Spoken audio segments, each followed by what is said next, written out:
कमानी कारणमा हो पापा हमारा के होते जाला। कमानी कारणमा हो पापा हमारा के होते जाला।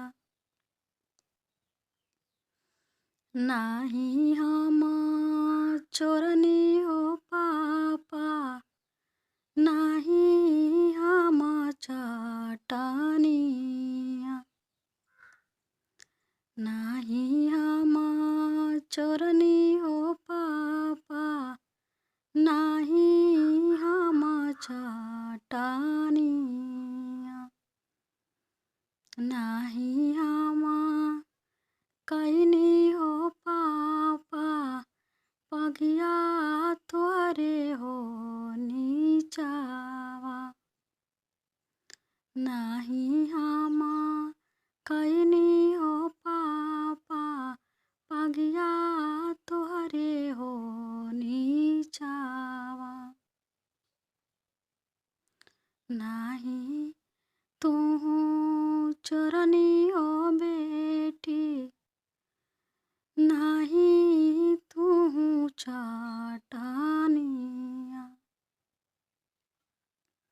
पिताजी के इतना बात सुन के करेजा फाट जाला और पिताजी कहनी, नाही तू चोरनी हो बेटी, नाही तू चाटनिया।